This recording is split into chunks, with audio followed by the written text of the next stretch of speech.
Venice, city on the water. A place of beauty and romance that attracts millions of visitors every year. Just a few steps from the well-trodden tourist routes, there's a very different Venice, one populated by fascinating creatures.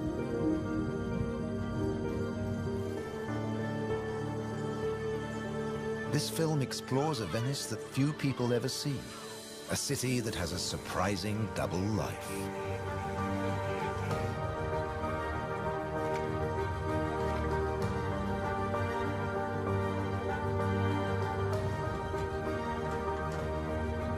There are secret places and wild creatures in this watery world that most outsiders never discover. In the skies above, on the beaches, and in the canals are the true Venetians that live in every hidden corner of the city and the lagoon. Wild Venice is their home.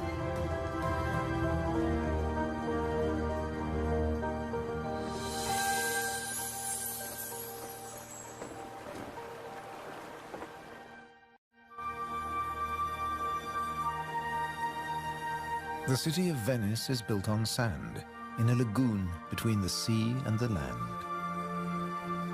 First formed from river sediments, man has since created an ecosystem as fragile as Murano glass. Covering 550 square kilometers, it's one of the largest wetlands in the Mediterranean. Flamingos arrived at these Venetian waters quite recently. They crisscross the Mediterranean from North Africa to France's Camargue, to Sardinia, Tuscany, and now Venice.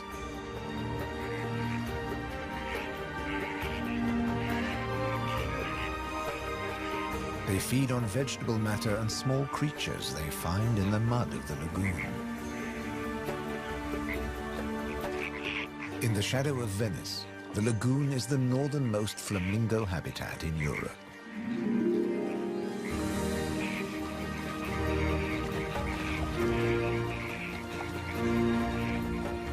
They're here now, but in a few weeks, many will move off again to find richer pickings.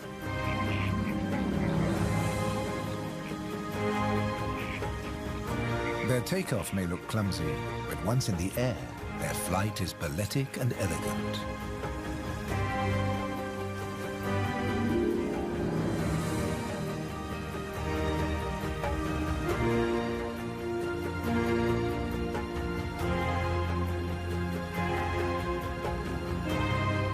And before too long, they'll return to the safety of this lagoon, tucked between the sea, the city, and the Alps. The distant peaks helped form the lagoon. The mountain streams washed their rocky sediment towards the sea to make this habitat.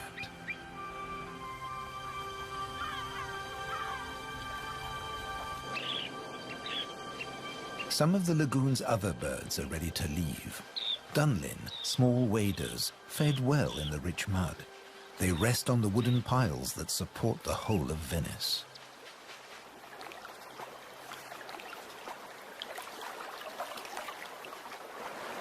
It's spring, time to head off to their northern breeding grounds.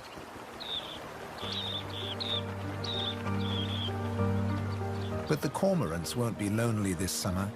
As the Dunlin fly away, other birds are flocking in. A bird's eye view reveals the full beauty of the lagoon. A labyrinth of uninhabited islands, intertwined canals, and swampy sandbanks.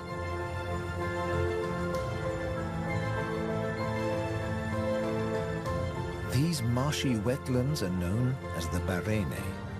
To survive here, plants need to like salt water and flooding.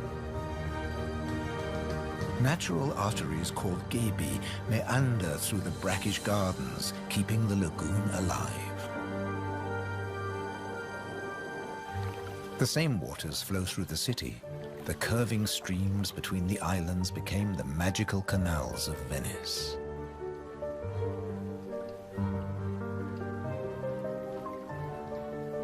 This is the city of bridges.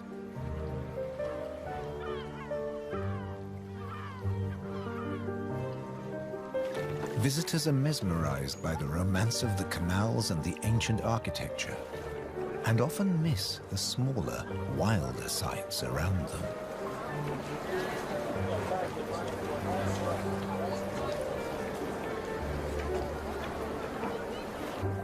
These mussels are true Venetian natives.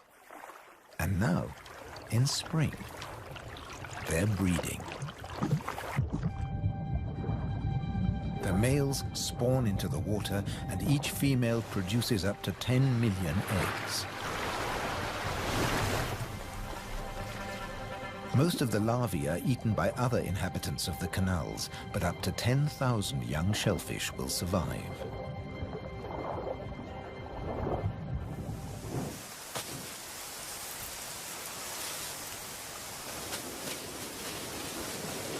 Just beyond the city, colonies of birds are breeding too.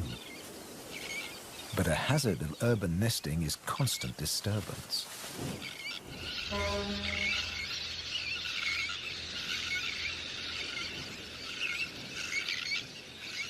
Little terns will quickly fly back to their eggs and can miraculously find their own nest scrapes in the crowded colony. Their cousins, the sandwich terns, lay their eggs directly onto the sand. If the terns are disturbed, they have little time for incubating their eggs. The sand won't keep them warm for long.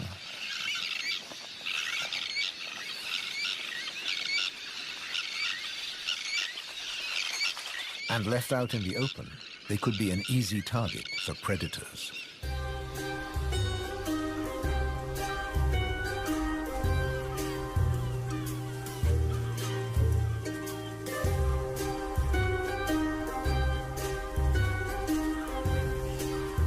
Foxes are the biggest predators hereabouts.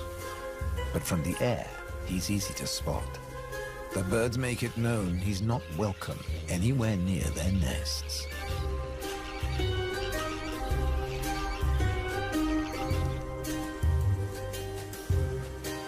Foxes would rather not get their feet wet. Hunting in these swampy areas is a frustrating business.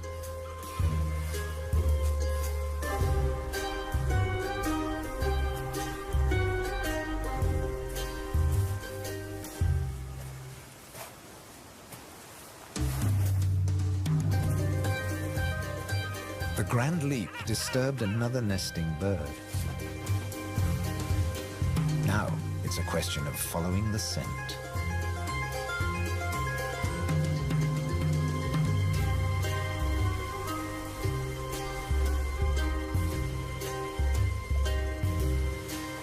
A welcome snack.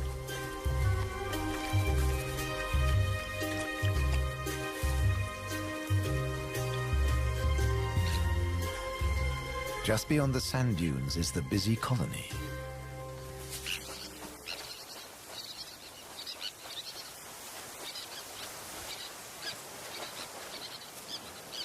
In this mixed neighborhood, a pied avocet is brooding next to the sandwich terns.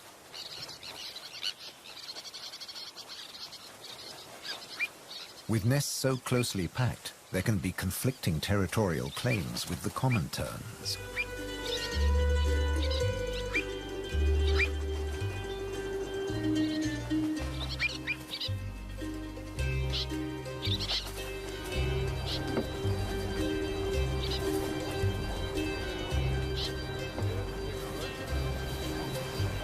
But the avocet stands his ground.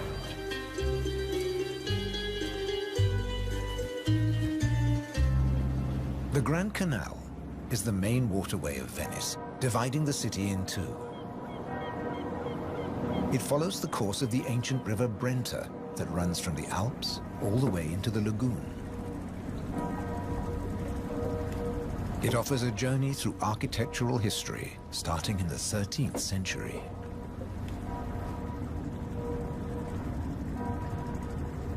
The banks of the Grand Canal have other surprises to offer, like Palazzo Malipiero's Rose Garden.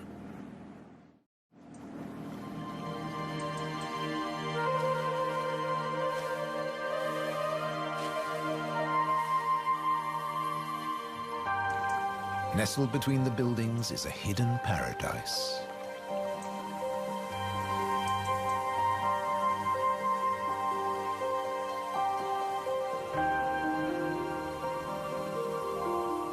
Now owned by a modern-day countess, it has been restored to its full glory, and no detail has been left to chance.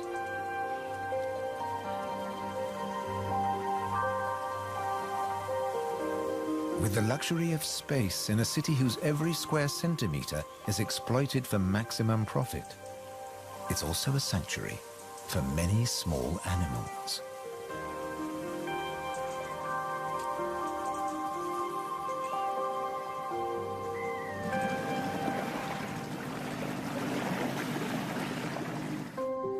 Every day, more than 50,000 tourists visit Venice.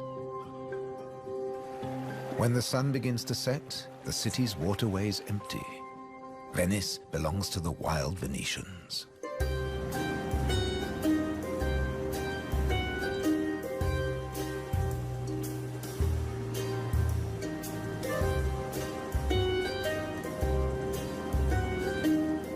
Rats prefer to search for food in the cool night air.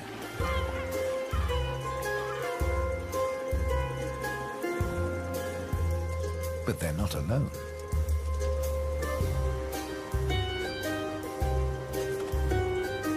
Pine martins are hungry too, and rats are on their menu. Pine martins are welcome in the city as they're natural rat catchers.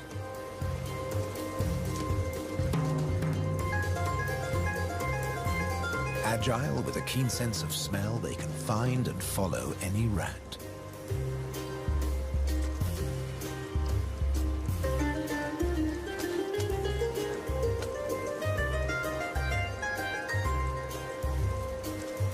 But they're endangered too. Since the rat population boomed, ironically, many martins have been killed by rat poison.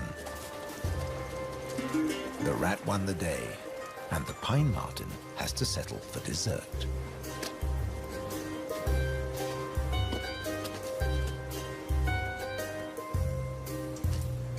Not such a sacrifice, as pine martens are omnivores. Both meat and veg are on their menu. And sometimes the vegetarian meal is an easier option.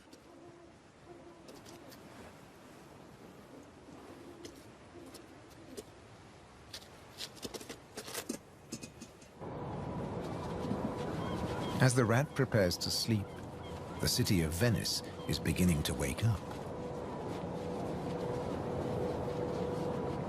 The floating vegetable stalls are the first to move into action.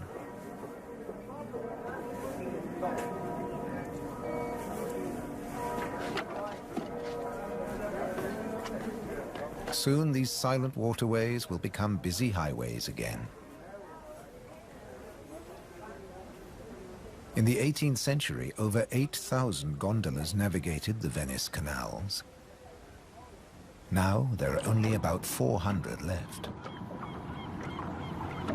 Life in Venice may be moving with the times.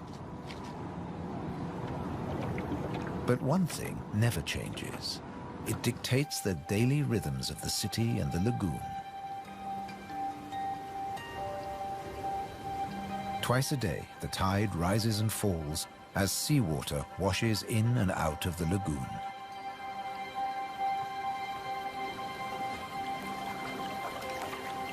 The water level changes by up to 60 centimeters. Smooth lakes disappear into swampy wetlands, only to return hours later.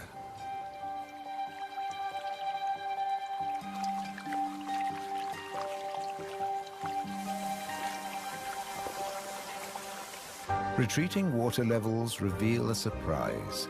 Strange islands that look like complicated water mazes. In fact, they're fisheries at the edge of the lagoon. known as the Valle da Pesca.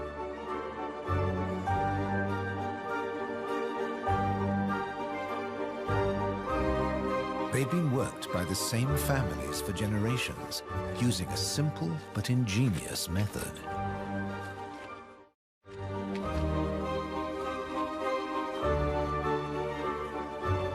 Nets are lowered into the locks that span the water channels.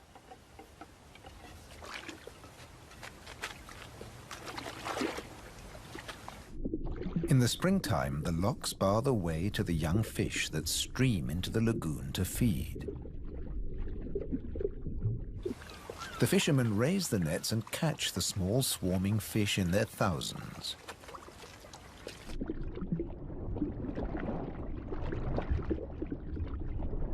It's easy to scoop them out, but these fish are not for eating.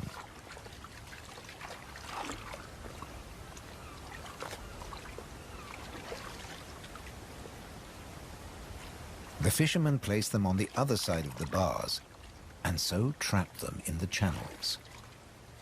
Here, the spring fish are held under perfect conditions until they grow big enough to harvest.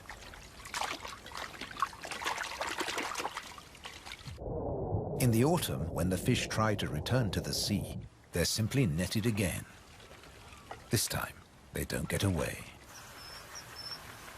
Kingfishers have a more dramatic technique.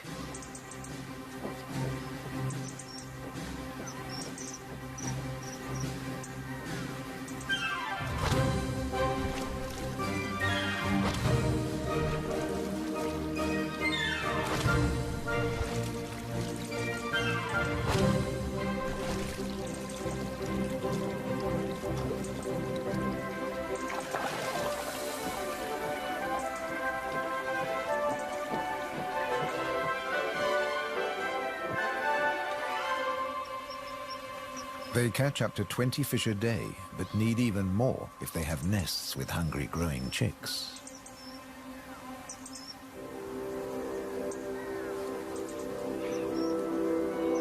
It takes enormous skill, but also violence. A sharp blow to the head stuns the fish. And when it stops wiggling, the kingfisher can turn it round without fear of it escaping. The scales and fins of the fish need to be in line.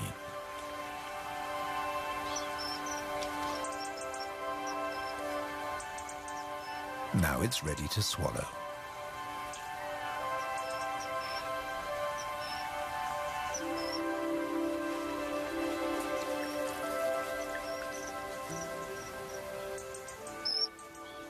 These shallow, brackish waters at the edge of the lagoon are perfect hunting grounds for a kingfisher.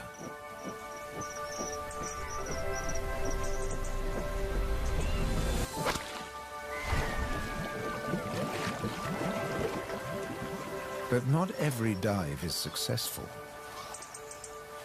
They'll snatch the odd insect in the air, but 95% of the kingfisher's catch must be made underwater. The cormorant has an easier life, as does the little egret. And some don't even get their feathers wet while hunting. There are plenty of fish in the lagoon, but they're not only found in the wetlands. These waters flow through the city too. And there are fish to be caught in the canals. Beneath the bustling jetties of the famous vaporettos or water taxis, wildlife flourishes. Even here, the little egret can fish where the water is deeper and turbulent. It's not easy to keep an eye on a moving target from a moving base.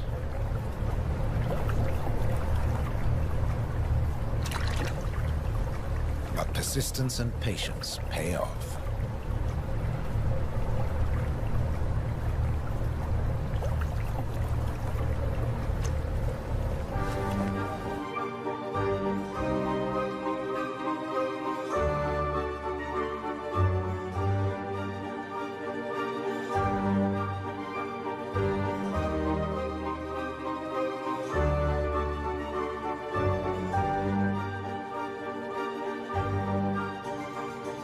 3 narrow inlets connect the lagoon to the sea.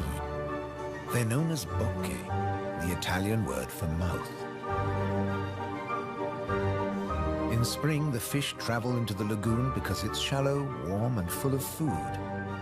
And in the autumn, they travel back out to the Adriatic Sea. The lagoon's fishermen understand the rhythms of the sea. But there was one phenomenon that remained a mystery for many years. When they cast their nets into the rich fishing grounds, they were torn to shreds. The fishermen believed that water spirits were grabbing their nets and named the area the Tenue, or Hold Fast. The Hold Fast was in fact a jagged reef, an unexpected and magical aquatic paradise. These unique natural rock formations are similar to coral reefs.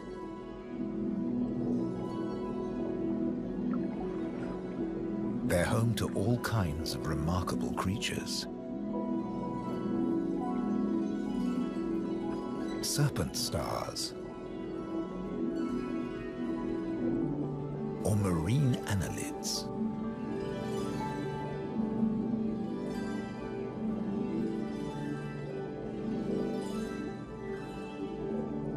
This precious area is now protected. Fishing is forbidden, diving strictly regulated.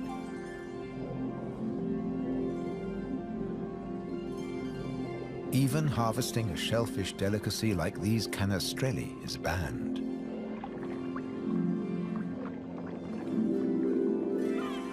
The city of Venice is lucky to have rich fishing grounds on its doorstep. The catch is seasonal, and in spring, the fish are small.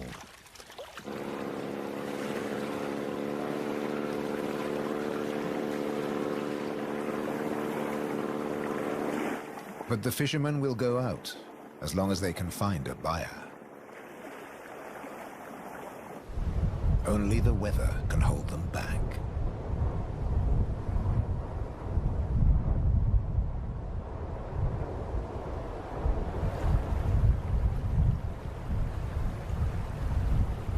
City and wetlands are both at the mercy of the elements.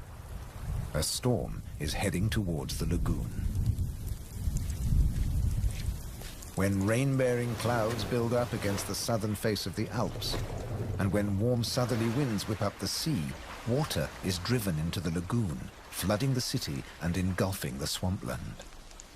This extreme high tide is known as aqua alta and can be disastrous for ground-nesting birds. Thankfully, it's rare in the springtime. It strikes more often in the autumn.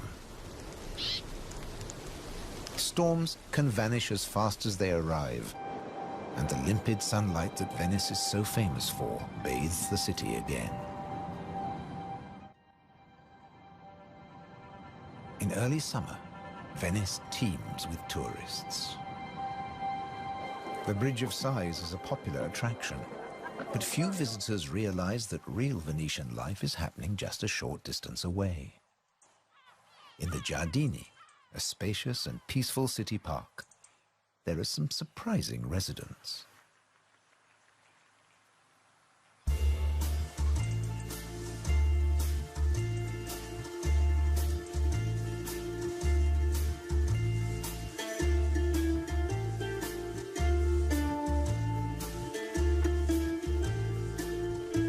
This prehistoric-looking creature is an amorous green toad looking for a mate. After all, this is the city of romance. But for a toad, finding a partner in a city isn't always easy. Even a quiet park is full of danger and disruption.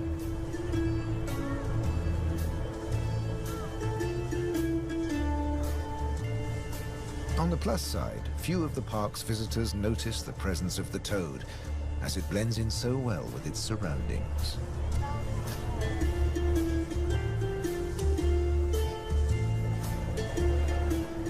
Another of the city's visitors is far more conspicuous. A stark contrast to the ancient buildings it comes to celebrate.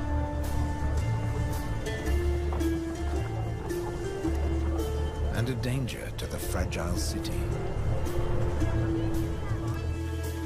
The toad at last finds a more secluded waterside spot. Soft light, gentle fountains, the perfect place to mate.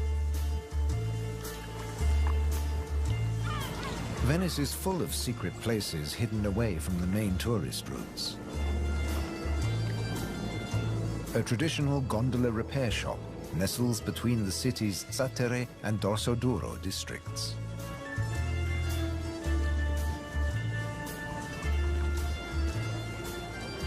Craftsmen repair the boats in the peace of the backwaters.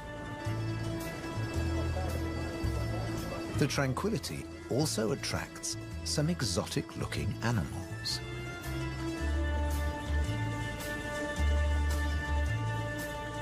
Geckos are not native to Venice, but they've settled in well here. During the day, they'll sun themselves on warm stone.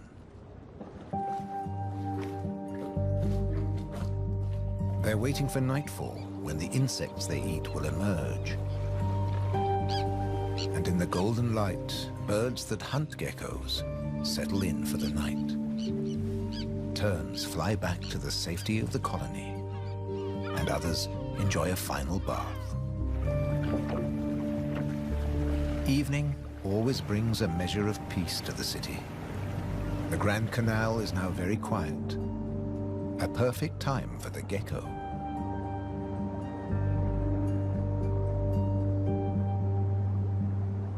Geckos have evolved specially adapted feet that make them excellent climbers.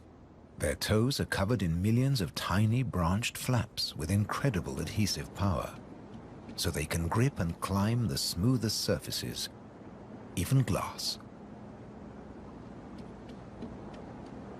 The city is empty now. The Grand Canal is deserted.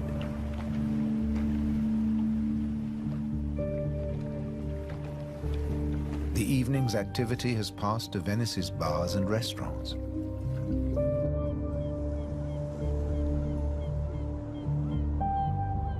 By the time the tourists are safely tucked up in their beds, the city is like a ghost town. Almost. A rat has ventured out to make the most of any scraps left behind. He must take care not to become a meal himself. Owls on the prowl. One little owl is distracted by bright lights. There's nothing here but fruit. No good for the owl.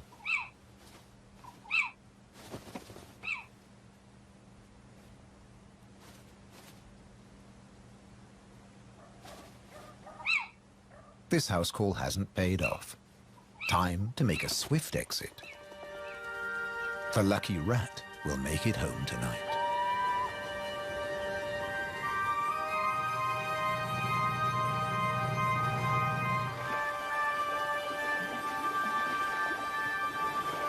Cormorants bask in the morning sun.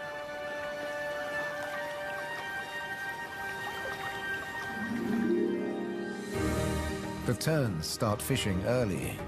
The colony is now a hive of activity.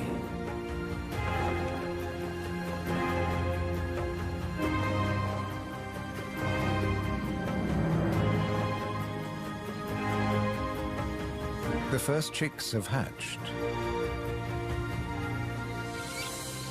Exhausted from the effort of breaking out of the egg.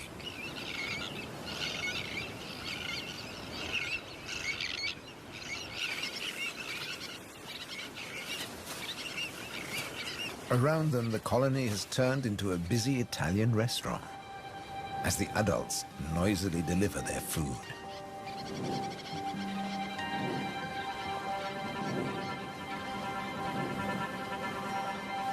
The chicks blend in well with the sand. Their cries for food are a new and insistent sound on the beach.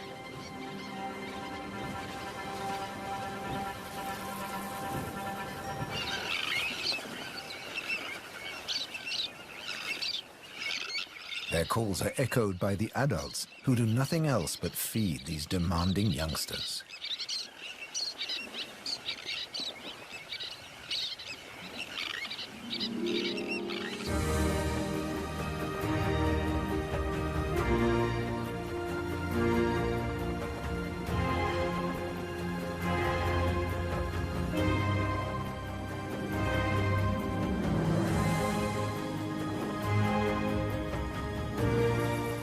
It's hot and humid, and the lagoon is at its most beautiful. The hot summer months are the quietest for the fishermen. They take advantage of this time to mend their nets. They work and even sleep here, with spectacular views of the surrounding wildlife.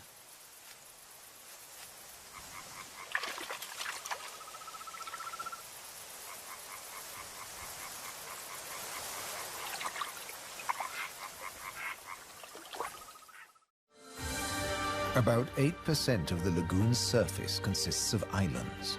20,000 people once lived on Torcello. Now only the cathedral tower remains.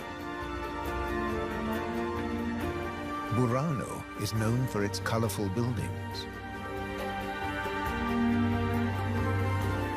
San Francesco del Deserto is home to a Franciscan monastery. The island of Madonna del Monte is being swallowed by the lagoon, but the ruins of its monastery still stand proud.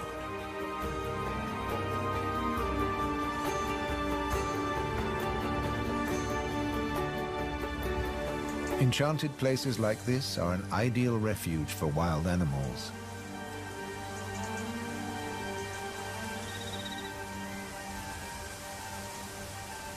And the island's ancient monastery has some new inhabitants. The ruins are the perfect place for kestrels to nest.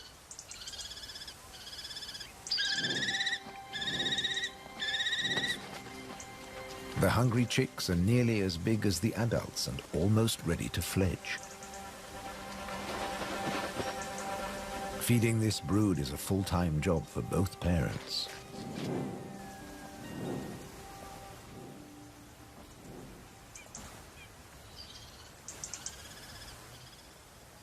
Finally, curiosity gets the better of the young birds and they start to emerge from their hiding place.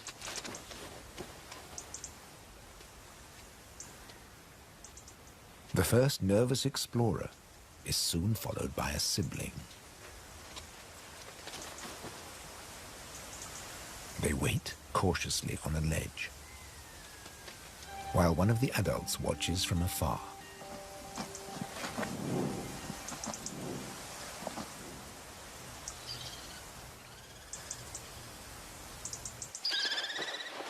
Their mother returns with food, and the young kestrels jostle to get to the front of the queue.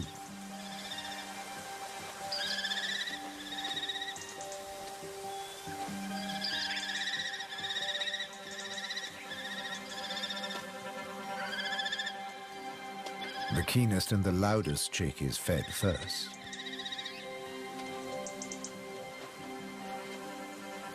Soon the food parcels will stop.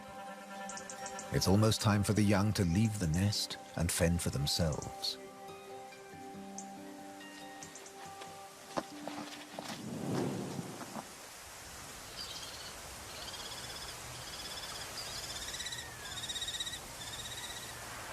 Not all of the lagoon is quite so peaceful.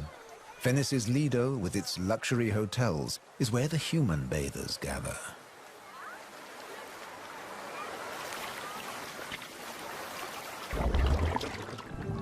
But even here, you can find wild beauty and tranquility.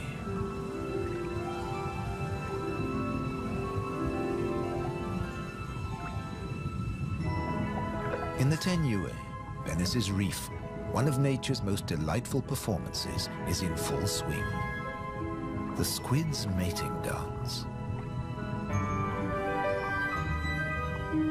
The pair move together like synchronized swimmers as waves of rainbow colors pulse along their bodies.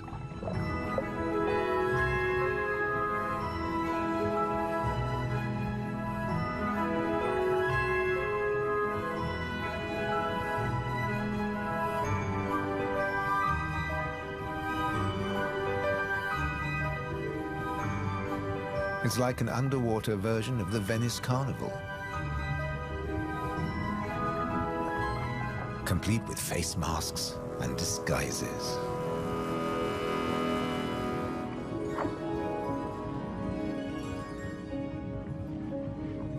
Decorator crabs change their shape by attaching sponges and algae to their bodies.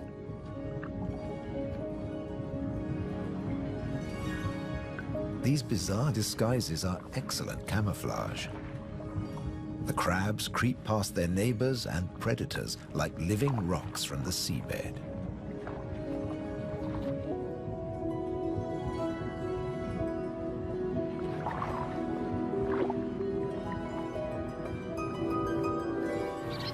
The tern colony just beyond the city is flourishing. The chicks have fed well and are strong and healthy.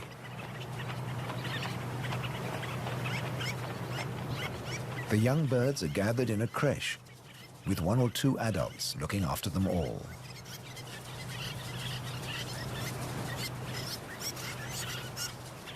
Today's lesson is elementary flight. But the teacher's demonstration is over in a flash.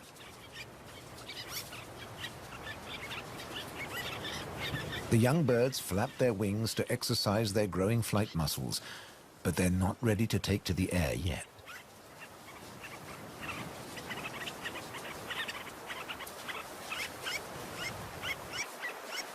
Before long, they'll be flying as well as their parents. The young kestrels are also preparing for takeoff. They bravely take the plunge and launch themselves into the air.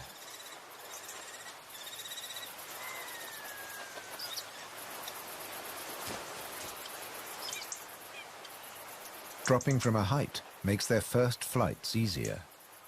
Once in the air, they're in their element and can glide and flap back to safety.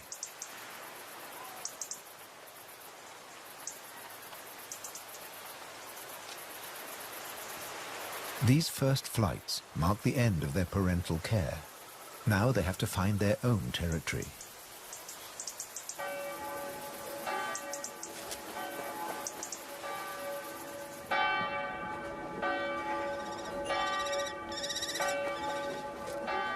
One of the kestrels has made its way to the nearby island of Burano. It's unlike the remote nest site, but it still has everything the kestrel needs. Just like the ruins, the brightly colored walls offer protection. These birds are welcome visitors, and the people here seem happy to have a kestrel watching over them.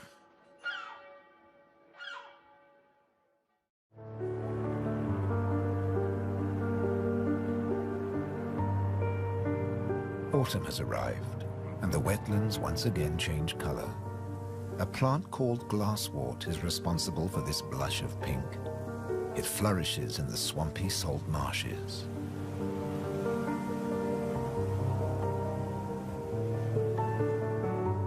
The first autumn mists mark the end of summer. The bright, humid days give way to cooler, grayer hues. The sea and the sky seem to merge into each other. Now in September, the sea is generally calm. But from the autumn equinox, there are high tides. And sometimes, Venice floods. For now, the water is still and shimmers like liquid mercury. When the temperature drops, the beaches are finally too cold for tourists. Animals better equipped to bear the chill reclaim them. A hungry fox sniffs along the shore looking for food.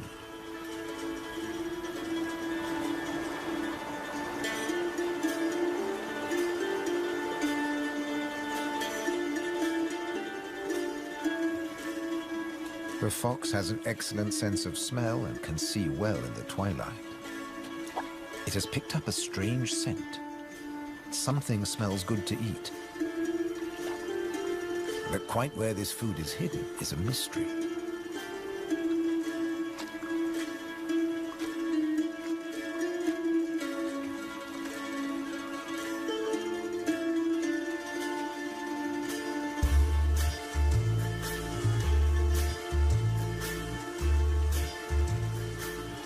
crabs have been crossing the beach, leaving behind a number of trails, and the fox is very confused.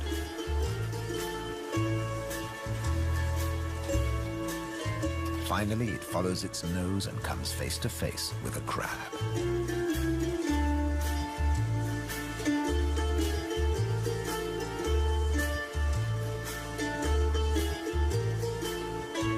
It's an unequal battle, but the crab has the advantage of armor and weapons.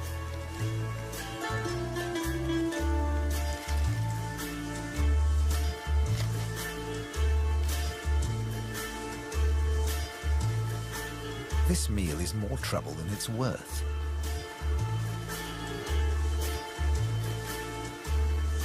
There must be easier pickings. The crab, dazed but victorious, moves off to a more secluded place.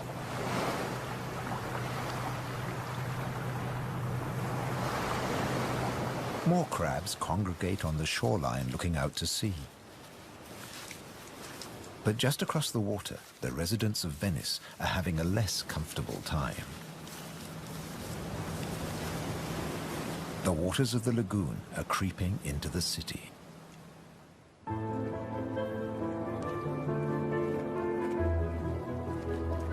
The autumn tides are getting higher, and water is seeping up through every available crack in the stones. The threat of acqua alta, the extreme high tide, is increasing every day. A combination of rising tides and the Scirocco winds cause this extreme event, and the rain just adds to it. Much of the city is only just above sea level, so there's very little to stop the floodwaters. This may look like a swimming pool, but it is in fact St. Mark's Square. Fortunately, this only lasts a few hours. Soft winter fog wraps the landscape like a blanket and brings the year to a close for Venice and its beautiful lagoon. The visitors have marveled at its sights, but many have missed the most fascinating wonders of all, the wild side of Venice. The city is empty now, but visiting season for the lagoon never ends. As one creature leaves, another takes its place.